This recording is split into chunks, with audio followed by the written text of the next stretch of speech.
Peace. This is Felton Brown, Vice President of Dreamville Ventures. Happy Black History Month, Uhuru. I was a distracted kid in elementary, middle school, so if I wasn't paying attention, I was scribbling, drawing stuff in all my books. And I was a huge comic book fan, man. I used to go to this comic book store. Spawn was like my favorite comic because he was a black, and it was Todd McFarlane, and that was everything. And that was like my thing. I would like find those things and draw them, like find things in the comic and try to redraw and recreate them. So that was like my first like real taste of wanting to be an artist. I was in high school, towards the end, wasn't sure what I was gonna do. I was here in New York, and honestly, it came down to Say Adams forever, one of my earliest mentors. He's a legend.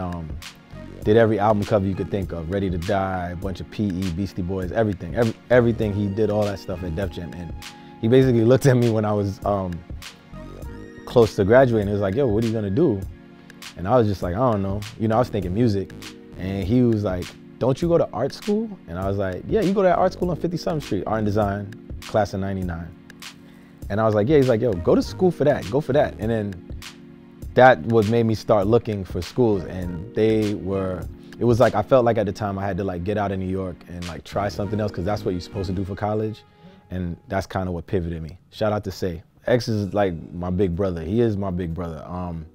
When I came home from school, I had a friend who knew him, and we connected. And basically, I was a graphic designer, so that was my mouthpiece. Like, I do graphic design. Everything was graphic design. And I think one of the first things I did for X was just creating a simple template for him to storyboard. Like he always did his storyboards, but I made one with his name on it and stuff. And we would just hang out. We was like homies. And through that, I started PAing on commercials and music videos. One thing he always stuck with me: there's only 3 ways to get something done: fast, good, and cheap. You can only pick 2. So if it's fast and good, it ain't gonna be cheap. If it's cheap and fast, it ain't gonna be good, and so on and so forth. Cole is a brother, a friend. Many years ago, I was doing web design, but I also had a love for just hip hop, just as everyone else does. And I had this website that would promote artists and review albums, just like everybody in the blog era. A friend of mine, shout out to Modi, sent me his first tape before it came out. He was like, look, there's this dude from, he go to St. John's, he got this crazy tape. So I kind of listened to it. I was building a website, listening to this tape, listening to the tape, and I'm like, who the fuck is this? Dude's crazy.